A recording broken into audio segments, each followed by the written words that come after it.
with the older population that are already been trained.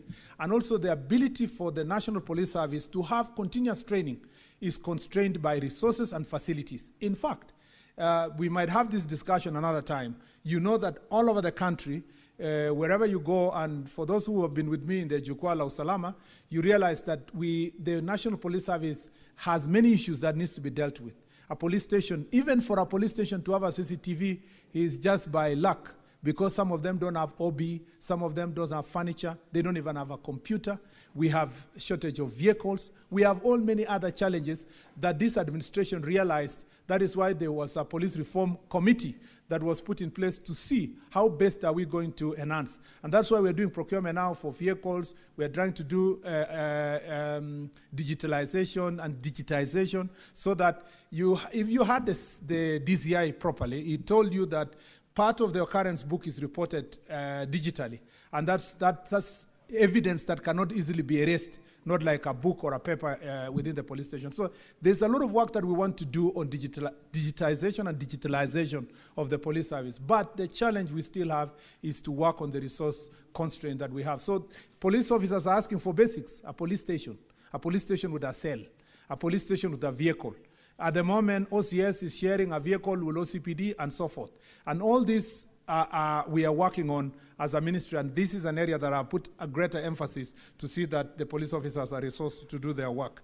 Again, on the issue of Senator Beatrice Ogola, I am very clear, Senator Beatrice, I am very clear in my mind.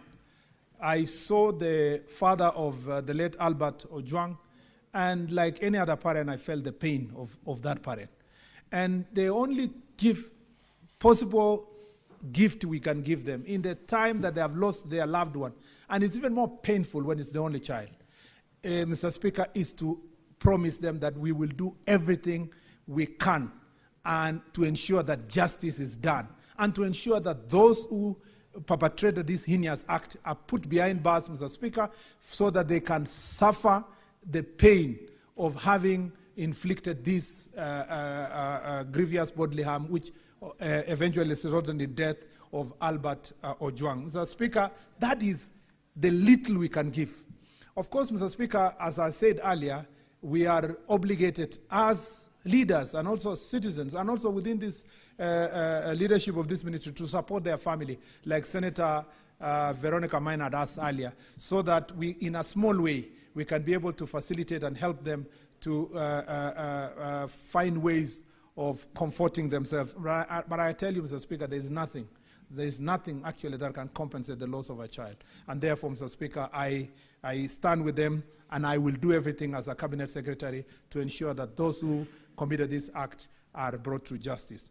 Mr. Speaker, she has also asked what's the motive. I think the motive is a subject of investigation. Let's allow the investigations to go on. It will eventually reveal to us who exactly did it and why, Mr. Speaker. There are many indications, almost like the whole indications show that this is a crime that happened within the police station. Mr. Speaker, if it is confirmed that it happened within the police station, Mr. Speaker, I believe, Mr. Speaker, that those who will be found should be held accountable. But, Mr. Speaker, we must also find resources to expeditiously make our police station safe haven for those who are going there to get justice, and particularly to be brought before justice. Mr. Speaker, on Senator Manzo, is raised a very valid question. There are a host of regulations that whose period was terminated was past 10 years, and we had an omnibus extension that happened. But now there has to be, as I told you, there is a review process for the service standing orders. When eventually the review is done, it will be brought to this House and the National Assembly for purpose of approval. And I agree with you. It is not true that a policy must come here for it to be effective. That's not true. But for a policy to be a sessional paper, it must come to this House and therefore approved by Parliament. But if we want to have a policy for the sake of a policy, it can be adopted by the Cabinet after public participation processes, and it can still work as a national policy. Mr. Speaker, I want to confirm to Senator Seki and all others who are talking about whether or not I know whether the DIG should be held accountable or not, that I do not hold a brief to defend or in any way to accuse him. Mr. Speaker, I believe as a lawyer that evidence must lead to the suspect. And Mr. Speaker, when that evidence leads to that suspect, Mr. Speaker, in my office and any other office of government, no one should be able to block any processes of justice. What I hope we cannot do as a nation is that we cannot sanctify a process, a very heinous act that was done by criminals, somehow maybe through even a mob justice, if I put it that way.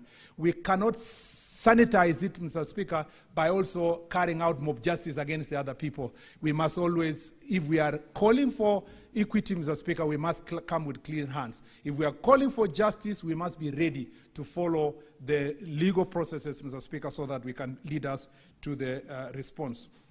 Mr. Speaker, Honorable Chute asked the question of, generally just captured the issue of OCS Marwa. OCS Marwa is a person known to me personally. I was with him in Marsabit just not long ago. And, Mr. Speaker, most of these police officers are suffering. Mr. Speaker, a lot of them are sacrificing for their country. I went to see some of the police officers who have suffered because of the operations in Boni Forest, protecting our country in the border, those who are doing a lot of operations in the Kerio Valley region, and issues of banditry and the eastern and upper eastern areas. Mr. Speaker, there are many, many police officers who are sacrificing their time and energy to protect this country. Mr. Speaker, this cannot be a representation of the police officers. There are very few elements in the police office who are errant, who are violating the law, Mr. Speaker, but that does not mean we do generalization that the entire 120,000 police officers are all culpable. Mr. Speaker, even in this reform process and the work we have been doing, we've been trying to edify and praise those who are doing a good job, even, Mr. Speaker, as we hand over to a justice system process to those like the ones who have committed this heinous act to be held into account. Senator Tango has asked me, who is killing Kenyans? Mr. Speaker, that is a very good question, but better answered, Mr. Speaker, from an investigation process. Again, when I come back with a statement that was capturing the protests, the deaths that happened in the protests last year, when all of us, including Senator Tangwa and the group were on one side. Mr. Speaker, I will be coming with that statement back to the floor of this House. And, Mr. Speaker, when I do so, we will interrogate all the people who suffered as a result of that protest, Mr. Speaker, and again, we'll be able to know how far the investigation have gone. So let me not use this opportunity to enlist it, because already that statement is to our office, Mr. Speaker. The day I will be called again, and we were supposed to interrogate today, but the day I will be called again, we can be able to look at these issues. But, Mr. Speaker, every case is investigated independently, and, Mr. Speaker, every person who is held culpable is brought before justice. Mr. Speaker, Senator Kisang has said a true thing that, Mr. Speaker, perhaps Mr. Speaker, we should be also expending our energy to make sure that, Mr. Speaker, we deal with banditry. We are doing everything possible. Mr. Speaker, let me say this. The problem of banditry, particularly where Senator Kisang comes from, which is also my home county, Mr. Speaker, and the entire Kerio Valley, has been a problem since 1975. Mr. Speaker, it had been so intensified in the last 2 years that it was a big problem 2 years ago.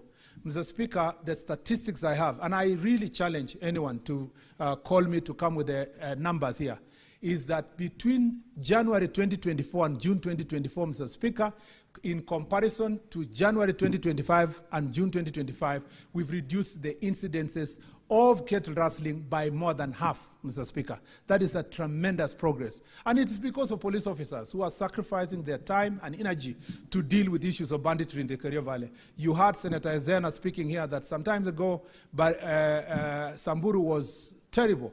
And, Mr. Speaker, we are working hard to make sure that we deal with this issue, even as we fight the bigger issue of proliferation of small arms, the access of ammunition from the neighboring countries, porous borders, and all the challenges that we go through, our police officers are doing everything. And being a person who sat in this chamber again, and I've been challenged, and raised serious issues about banditry, Mr. Speaker, I have the responsibility to do everything to make sure that that region, Mr. Speaker, we get rid of bandits, and we are doing so. And therefore, Senator Kisang has referred to the case of Father Alois.